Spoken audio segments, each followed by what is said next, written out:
네, 정치 한가운데서 가장 뜨거운 쟁점을 두고 여야의 토론자들이 맞붙습니다. 먼저 오늘 토론의 핵심 주제, 이재명 정부 출범 6개월입니다. 김유정 전 민주통합당 의원, 이창근 국민의힘 경기도 하남시 당협위원장님 나와 계십니다. 안녕하세요. 네, 안녕하세요. 안녕하세요. 예, 처음 뵙습니다. 두 분 다. 네, 오늘 잘 부탁드립니다. 이재명 정부가 출범한 지 6개월이 지났습니다. 지난 주말에 삼실장 기자 간담회도 있었는데요.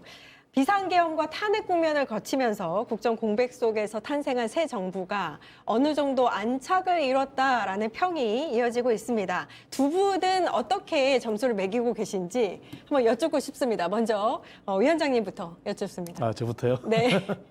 저는 우선 외교 부분과 그리고 불안정한 상황 속에서 경제 부분에 대해서 노력을 많이 했다는 점에서는 후한 점수를 줄 수 있어요. 하지만 그래도 아쉬운 부분이 있기 때문에 점수를 정량적으로 몇 점을 줘야 되냐 했을 때는 저는 최근 나온 갤럽 여론조사처럼 62점을 주겠습니다. 62점. 네. 예. 박하십니다. 의원님? 너무 짜게 주신 거 아니에요? 저는 B+ 정도 생각하는데요. B+, 예. 이재명 대통령께서 임기 마칠 무렵에 나는 더 높은 지지율, 더 높은 국민의 지지를 받고 싶다. 이렇게 그 소망을 말씀하신 바가 있어요. 그런 점에서 더 올라가야죠. 더 올라갈 여지를 남겨놔야 되기 때문에, 그리고 이제 6개월 정도 된 거기 때문에 정상적으로 인수위가 있었다면 인수위 2달 마치고 나면 한 4개월 정도 실제로 국정 운영이 시작된 거라고 해도 과언이 아닐 거거든요. 그래서 향후에 올라갈 여지를 남겨놓는다, 그런 측면도 있고요. 말씀하신 대로 외교, 특히 청와대 출입하는, 용산 출입하는 기자들도 그렇고, 대체로 국민들이 바라보시는 시각이 외교는 정말 잘했다. 한중 관계 복원이랄지, 한일 셔틀 외교 복원이랄지, 관세 협상 타결이랄지 굉장히 잘하고 있다라는 평가가 높은 것 같아요. 그래서 저는 다른 부분도 이제부터 신경 써야 될 부분이 있지만 B+ 정도에서 시작합시다. 이런 취지입니다. 예, B+. 그럼 점수로 따지면 한 85점은 80점, 85점? 네, 그 정도 된다고 생각합니다. 근데 박지원 민주당 의원님 같은 경우에는 이재명 대통령이 김대중 전 대통령과 김영삼 전 대통령의 장점만 합친 인물이다. 굉장히 극찬을 했다고도 볼 수 있는데 이 표현에 대해서는 어떻게 보시는지? 저도 사실 김대중 대통령님 모시고 일을 했었고, 예. 국민의 정부 청와대에서 근무를 했었기 때문에 그때 기억이 새록새록 납니다. 네. 그래서 이제 박지원 당시 또 비서실장도 영원한 비서실장 하셨잖아요. 그런 점에서 이제 YS도 겪어보시고 DJ 함께 오랫동안 모시고 일을 해본 박지원 의원으로서는 아마 그런 부분들이 번뜩 생각이 나셨던 것 같아요. 그래서 김대중 대통령은 늘 말씀하십니다마는 상인적 현실 감각, 서생적 문제의식, 이걸 기치로 해서 국민의 어떤 민심이 어디에 있느냐를 늘 생각을 하셨거든요. 그리고 굉장히 섬세하게 정책을 고려해서 신중하게 해 나가셨던 그런 측면이 있었고, 반면에 이제 김영삼 대통령은 어떤 정치적 결단력, 그리고 밀어붙이는 어떤 추진력, 배짱, 이런 게 있으셨거든요. 그런 점에서 저는 이재명 대통령이 두 분의 어떤 장점을 가지고 있다라는 측면에서 굉장히 동의하고요. 이를테면 핵 잠수함, 이런 문제를 트럼프 대통령 앞에서 이 부분에 대해서 명확하게 얘기하고, 이건 보수 측에서도 굉장히 지지하는 부분이잖아요. 예. 그건 상당한 용기와 배짱이 필요한 부분이었다고 생각하고, 또 취임하고 한 6개월 지나는 동안에 G20, APEC도 성공적으로 치렀고요. G7 또 정상회 참석, 나토 회의도 또 참석하면서 그 외교를 정말 물 흘러가도 굉장히 정상들과 잘했던 그런 모습을 보였어요. 그건 상당한 용기와 배짱이거든요. 거기에 더해서 이제 실용주의 노선, 이런 것들이 아마 DJ와 YS의 어떤 장점을 결합한 새로운 유형의 리더십이라는 말에 저는 상당히 공감을 합니다. 구체적으로 이렇게 설명을 드리니까 굉장히 공감이 가는데 위원장님께서는 어떻게 보시는지? 저는 박지원 의원의 얘기는 개인의 판단이라고 생각합니다. 그런데 예. 우리나라 역대 대통령을 직전 대통령이었던 윤석열 전 대통령은 제외하고 모든 대통령을 놓고 봤을 때 공과 과는 있어요. 그런 관점에서 봤을 때 박지원 의원의 판단은 본인이 정치권에 오래 있으면서 본인이 겪은 그러한 판단에 의해서 사실 정서적인 부분이라 그럴까?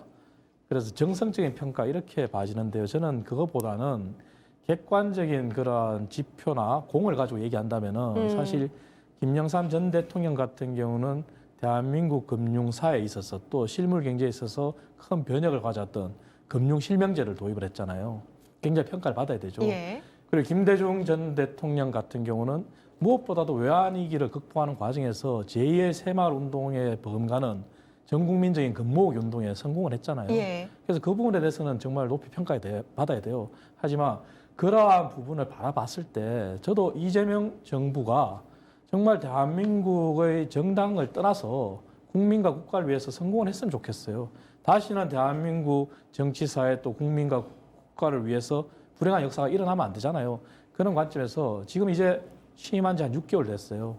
그렇다면은 김영삼, 김대중 전 대통령이 한 획을 그었다 하는 이런 평가를 받을 수 있을 정도로 본인도 남은 한 4년 반 정도 기간 동안에 정말 국가와 국민을 위해서 무엇을 할까 하는 그런 하나를 잡았으면 좋겠어요. 그게 최근에 지난 윤 정부 때 사라졌던 사실 개혁 과제들. 예. 그것을 다시 이제 4대 개혁이라고 해서 다시 끄집어냈어요.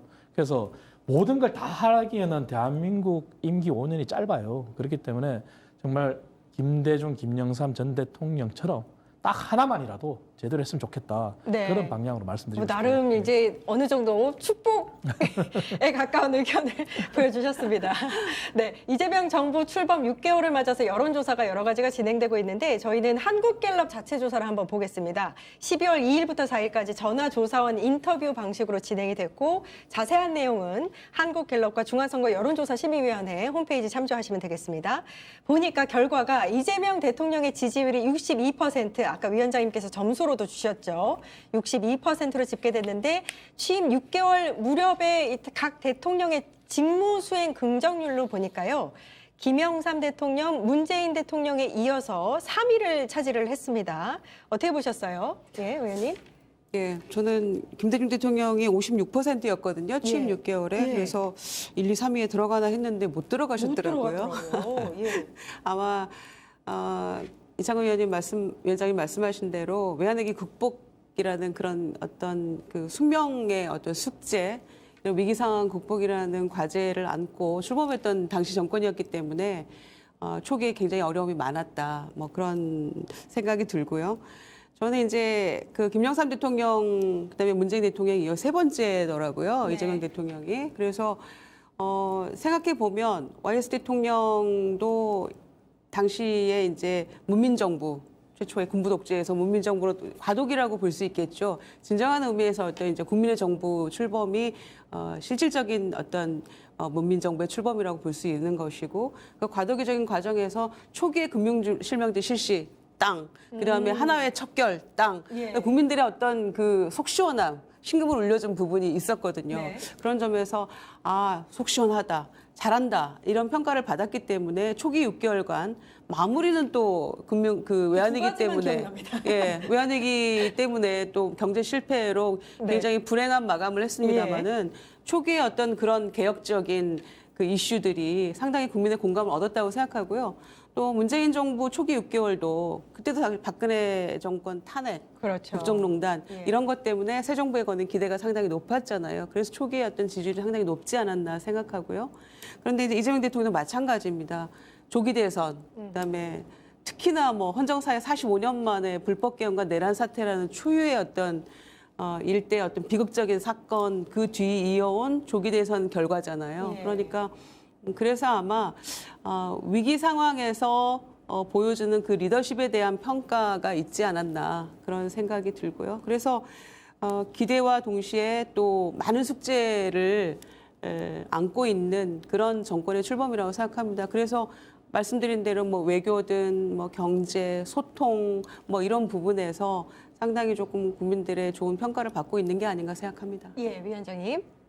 저는 지금 현재 3위 이런 게 중요하지 않을 것 같아요. 아. 왜냐하면은 사실 문재인 전 대통령이 역대 수치로는 3위지만 지금 문재인 전 대통령이 2위입니다. 문재인. 2위인가요? 예. 네, 2위지만 문재인 전 대통령이 잘했다고 지금 평가하는 국민들이 과연 있을까요? 저는 없다고 생각해요. 왜냐하면은 문재인 전 대통령이 74%라는 그런 높은 지지율을 받았지만 사실 기억에 남는 것은 두 가지밖에 없어요. 하나는 부동산. 어떻게 됐습니까? 완전 고공행진했잖아요. 무려 28번의 부동산 대책을 내놓고도 결국은 서민들한테 주거 안정을 훼손시켰잖아요. 그리고 두 번째는 민주당 청구서라고 하는 최저임금 역설. 지금까지 그 피해가 이어지잖아요. 그래서 지금 취임 6개월에 저는 지지율이 중요하지 않다고 생각해요. 그래서 다시 말씀드려서 김대중 전 대통령이 56%였지만 예. 사실 말씀드린 대로 그때 당시에 외환위기 극복은 전 세계 정말 전무후무한 일이에요. 평가를 하잖아요. 그 김영삼 전 대통령 물론 외환위기를 초래했는 그런 과도 있지만 사실 금융실명제 같은 거 평가를 하잖아요. 그 박근혜 전 대통령 비록 탄핵은 당했지만 공이 있기 때문에 국민의힘 내부에서도 사실은 박근혜 전 대통령의 유산에 대해서 극복이라는 용어를 써요. 근데 지금 윤석열 전 대통령 탄핵하고는 또 다르거든요. 윤 전 대통령 저희가 절연이라는 용어를 쓰잖아요. 아하. 그렇다면 박근혜 전 대통령 같은 경우도 공무원 연금 개혁 예. 기억에 남잖아요. 이런 거기 때문에 비록 이재명 현 대통령이 62% 지지율을 하더라도 아까 처음 서두에 말씀드린 것처럼 5년 후에 정말 남는 게 있어야 된다. 그래야지만 역사에 성공한 대통령으로도 남을 수 있고 설사 그렇지 못한다 하더라도 김대중, 김영삼 전 대통령처럼 정말 국민 내리 속에 기억에 남을 것이다. 그런 말씀을 드리겠습니다. 네. 일단 출범 뭐 6개월. 잘하실 거고요. 예. 지켜봐 주시죠. 그런데 절연도 못하고 있는 국민의힘에서 그 내부 걱정을 먼저 하시는 게 맞지 않나 그런 생각도 드네요. 예. 장동익 대표 그다음에 산발적인 어떤 사과 그다음에 뭐 남탓하는 장동익 대표의 모습 내부의 어떤 분열 이런 모습을 보면 사실 야당이 건전한 어떤 합리적 보수로 거듭나야만 정치가 올바로 가고 또 그게 사실 이 정권에도 도움이 되는 방향이에요. 그런데 그렇지 못하고 있는 그 모습을 우선 걱정하시는 게 맞지 않을까 그런 생각 동시에 합니다. 아니, 알겠습니다. 그래서 제가 덧붙여서 말씀드리면은 제가 미인정 패널이지 않습니까? 저는 합리적으로 너무나 걱정을 많이 하다 보니까 제가 미인정 패널입니다. 네, 계속해서 절연은 강조를 하셨다는 거, 위원장님께서는. 예. 이렇게 직무 수행에 대해서 긍정평가한 이유를 살펴봤더니요. 32%가 외교를 꼽으셨고요. 14%가 경제와 민생으로 뒤를 이었습니다. 그런데 부정평가 이유를 여쭸더니 18%가 경제와 민생을 꼽았습니다. 11% 도덕성 문제 본인 재판 회피가 2위를 나타냈고요. 그러니까 긍정평가 이유가 경제와 민생이 2위인데 부정평가 이유 1위가 또 경제와 민생이더라고요. 이건 어떤 의미일까요? 아무래도 이제 코스피 4,200 이런 거는 상당히 좋은 시그널이 돼서 아마 이런 부분도 사실 코스피 5,000 이게 과연 실현될 수 있는 그 이슈인가 이렇게 얘기를 했는데 4,000을 넘기고 나니까 가능하겠는데 이런 어떤 희망과 기대 같은 게 생겼잖아요. 이제 그런 부분들은 좀 잘하고 있다 이렇게 평가가 되는 것 같고요. 다만 동시에 이제 물가랄지 지금 또 고환율 문제가 있고 특히 이제 부동산 대책 이런 것들 좀 연말까지 대책을 내놓겠다 이제 이렇게 하고 있는데 거기에 대해서 국민들이 이제 평가가 기다리고 있는 그런 상황이잖아요. 예.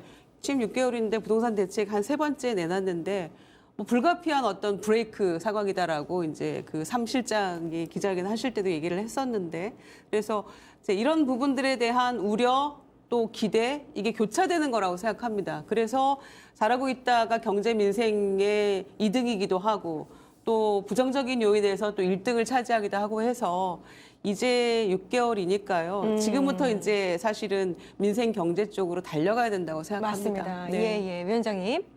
경제와 민생은 사실 동전의 양면이에요. 뭐냐면은 현 정부의 경제 정책에 대해서 지지하는 사람이 있다면 반대하는 사람도 있기 마련이거든요. 예. 그거는 다른 말로 표현하면은 사실 이전 소득이라고 하죠. 그게 민생 회복 소비 쿠폰 발행했지 않습니까?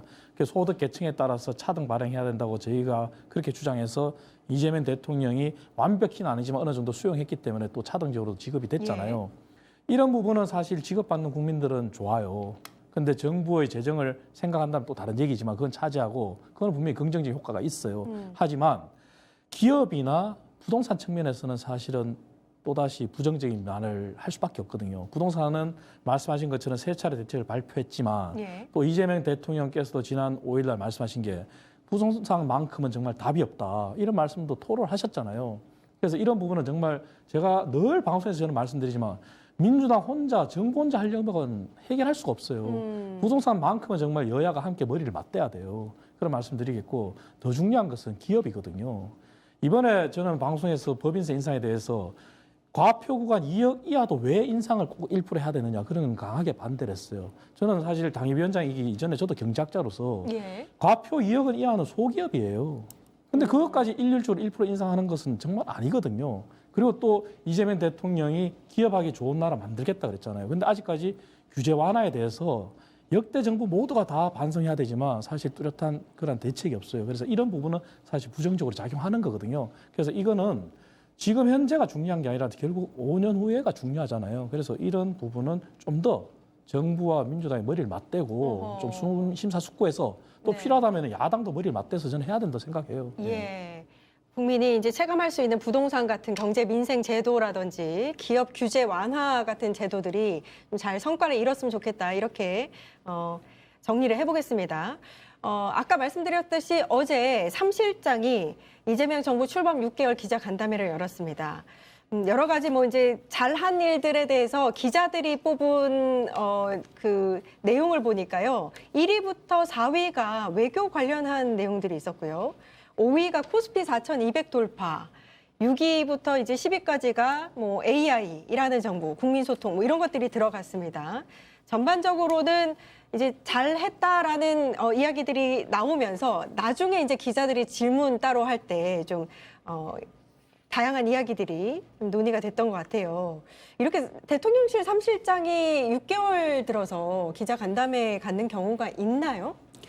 좀 특별한 경우긴 했죠. 네. 그러니까 이제 국민의힘에서는 또 이거 가지고도 시비를 걸더라고요. 그러니까 아니 뭐 대통령이 직접 하든지 하지 뭐 이거 출마를 노리고 지금 3명을 부각시키는 거 아니야 이런 얘기까지 하는데 그렇게 색안경 쓰고 보기 시작하면 너무 끝이 없어요. 그러니까 이 세 분은 비서실장, 국가안보실장, 정책실장 이 세 사람은 지난번에 그 관세 협상 할 때도 한미 관세 협상 할 때도 거의 이 환상의 트리오처럼 일을 잘 해왔었고 또 그 뒷이야기에 대해서도 또 풀어내기도 해서 국민의 궁금증을 또 해결해 주기도 했었는데 이제 그런 차원에서 그 대통령실 내에서 3명이 이제 사실 굉장히 합을 잘 맞춰가면서 일을 하고 있는 것 같아요. 그래서 뭐 안보, 뭐 경제, 또 전반적인 6개월에 대한 평가 이런 것들을 3실장이 나와서 하는 건 좀 굉장히 모양이 보기가 좋았어요. 그리고 또 역대 정권에서도 보기 드문 그런 모습이기도 했고요. 그래서 대통령은 사실은 뭐 뜻밖에도 취임 30일 만에 기자회견도 했고 취임 100일 기자회견도 했기 때문에 또 그 지역을 다니면서 타운홀 미팅도 계속해서 어떤 소통하는 모습도 보였고 국무회의 생중계를 통해서 또 국민하고 또 밀접하게 만나는 맞아요. 모습을 계속해서 보이고 계시기 때문에 저는 뭐 3실장이 6개월의 어떤 소회도 풀어내고 또 기자들 질의응답 받으면서 이 세 분이 굉장히 중요한 역할을 하고 있잖아요. 대체적으로 국정 전반에 걸친 어떤 이야기들을 할 수 있는 분들이니까. 그래서 저는 뭐 나름대로 굉장히 괜찮은 모습이었다 이렇게 평가합니다. 예, 위원장 어떻게 보셨어요? 저는 이것을 정치공학적으로 저는 바라보고 싶지 않아요. 국민의힘은 정치공학적으로 바라봐서 반대를 위한 반대 의견을 얘기할 수 있지만 저는 두 가지 측면에서 얘기를 하고 싶은데요. 첫 번째는 정무적인 측면이에요. 예. 그 얘기는 뭐냐면은 저도 과거 박근혜 정부 때 청와대 부속실에서 근무하면서 경험이 있는데 당시에 어떤 경험이 있냐면은 박근혜 정부의 국정과제에 대해서 연말에 국민들한테 이렇게 성과 보고회를 하는 기회가 있었어요. 근데 그때 당시에 박근혜 당시 대통령이 우리끼리 자화자찬해서는 안 된다. 예. 우리가 잘못하고 있는 거 부족한 것도 얘기해야 된다. 이렇게 질책을 한 적이 있어요. 그래서 3실장이 국민들 앞에 이렇게 소상히 기자간담회 하는 것도 좋지만 앞으로 또 이런 기회가 있다면 부족한 부분은 부족하다고 얘기하면서 앞으로 개선을 위해서 그러한 모습이 사실 정무적으로 필요해요. 모든 걸 다 잘했다고 할 수는 없거든요. 예. 그러니까 두 번째 정책적인 과제를 저는 말씀드리면은 AI하고 우리가 디지털 커런시라고 하는 사실 스테이블 코인 정말 중요한 과제거든요. 이재명 대통령도 강조하셨고, 근데 AI는 한미 정상회담 그다음에 젠슨 황이 왔을 때 얘기했다시피 대한민국에 반도체가 있고 인적 자본이 있고 제조업이 있으면 이것을 어떻게 엮어내느냐가 아직도 과제예요. 근데 이 과제에 대해서 그 이후에 어떻다는 타임 테이블이나 미래에 대한 향후 과제가 나오질 않았어요. 오. 이런 부분은 사실 정부가 지금 앞서 나가야 되는 거거든요. 예. 그 두 번째, 스테이블 코인 같은 경우는 트럼프 정부가 들어와서 중앙은행이 발행하는 게 아니라 시중은행이 발행하는 스테이블 코인을 공식화시켰잖아요. 예. 그게 지니어스법이라고 해서. 네. 근데 그게 지금 이미 무역에서 코인으로 결제를 하기 시작했어요. 여기에 대한 사실 대한민국 정부가 대응이 돼 있냐? 저는 의문일 수밖에 없어요. 왜? 예. 스테이블 코인이 무역에서 결제되거나 본격화된다면은 이제 달러의 기축 통화 지위나 전 세계 통화량의 얘기가 달라지거든요. 그런 부분에 대해서 사실 청와대에서 연구를 해야 돼요. 그런 부분들을 저는 좀 제안을 드리고 싶어요. 예, 기자 질의 응답 과정에서 아까도 말씀드렸지만 좀 민감한 얘기에 대해서 강훈식 비서실장이 막힘없이 좀 설명을 하는 모습을 보이긴 했습니다. 가장 좀 눈에 띄었던 게 이제 얼마 전에 있었던 김남국 전 디지털 소통비서관 인사청탁 논란과 관련해서는 이 얘기를 직접적으로 했습니다. 국회에서 특별감찰관을 바로 추천을 하면 할 의향이 있다. 우리는 하고 싶다. 국회로 어떻게 보면 공을 넘기는 건데요. 어떻게 보셨어요? 일단은 뭐 청탁이 실제로 이루어졌거나 뭔가 부탁을 했거나 이런 건 없는 것으로 이제 결론이 난 것 예. 같아요. 그래서 이제 향후에도 굉장히 경계하고 주의해야 될 부분이라고 생각하고요. 늘 마음의 경계심을 갖고 할 수 있는 그런 기회로 삼아야 된다. 첫째 생각하고요. 두 번째는 대통령도 반드시 특별감찰관 만들겠다. 이렇게 임명하겠다 얘기를 하신 바가 있기 때문에 비서실장도 또 그 얘기를 국회에 다시 요구를 했어요. 그래서 저는 민주당이 이건 결심하면 할 수 있는 문제예요. 정권을 위해서도 이게 굉장히 필요한 시스템입니다. 그래서 그냥 국회에서 빨리 해주십시오라고 할 게 아니고 못 박아야 된다고 생각해요. 연내로 빨리 해주세요. 연내로 하면 빨리 임명하겠습니다. 예. 아니 모든 법안 뭐 지금 그 내란 전담 재판부도 이를테면 연내로 임시국회에서 빨리 통과시키겠다 이렇게 얘기를 하고 있잖아요. 그것과 마찬가지로 특별감찰관도 그만큼 버금가게 전 중요하다고 생각하거든요. 그냥 무작정 요구가 아니고 연말까지 국회에서 추천해 주십시오. 라고 해서 확실하게 이번 기회에 매듭을 짓고 가는 게 저는 이재명 정부의 성공을 위해서 굉장히 중요한 어떤 모멘텀이 될 것 같아요. 예, 기한을 설정할 정도로 좀 더 적극적으로 나서야 된다 말씀하셨는데 위원장님. 100% 동의합니다. 인사청탁과 관련해서는 오늘 방송에서 더 이상 논의 안 하는 게 좋을 것 같고요. 예. 정말 특별감찰관은 정말 말씀하신 것처럼 민주당이 2015년도에 박근혜 대통령 때를 회상하면 돼요. 당시에는 2016년 총선도 전이고 박근혜 전 대통령이 탄핵당하기도 훨씬 전이에요. 그런데 특별감찰관을 받았어요. 예. 그리고 그때 당시에 국회에서 3인을 추천했어요. 여야가 합의가 됐거든요. 사실 특별감찰관 임명에 관한 법률에 보면은 여당 몫이 몇 명, 야당 몫이 몇 명 이런 게 없어요. 법의 맹점이죠. 그렇다면 국회 합의인데 그 합의는 결국은 말씀하신 것처럼 민주당이 결단해야 되는 거거든요. 그래서 시한을 못 받는 것도 좋고 민주당이 지금도 이재명 대통령이 그러한 의지를 비쳤다면은 그게 호응하는 게 저는 맞다고 생각해요. 그렇다면은 2015년도에 박근혜 전 대통령이 특별감찰관을 받은 것을 지금도 평가를 받잖아요. 예. 저는 이재명 대통령을 더 높게 평가받기 위해서라도 민주당이 이것은 빨리 움직여야 된다고 생각해요. 예. 네, 이재명 정부의 성공을 위해서 특별감찰관 임명 빠르게 추진해야 된다. 여기까지 하겠습니다. 김유정 전 민주통합당 의원님, 이창근 국민의힘 경기도 하남시 당협위원장님 고생하셨습니다. 감사합니다. 감사합니다. 네, 전국 법원장 회의에 이어서 전국 법관 대표 회의가 오늘 내란 전담 재판부에 대해서 재판의 독립성 침해라면서 우려를 나타냈습니다. 직위원 재판비를 비롯해서 내란 재판을 향한 그간의 국민 불신에는 침묵을 하다가 국회가 움직이자 일제히 제동을 거는 모습인데요. 스스로가 누구도 건드릴 수 없는 성역이라고 자처한 셈입니다. 이게 바로 사법부의 현주소다. 저는 내일 오후 4시 50분 다시 찾아뵙겠습니다. 함께해 주신 여러분 감사합니다.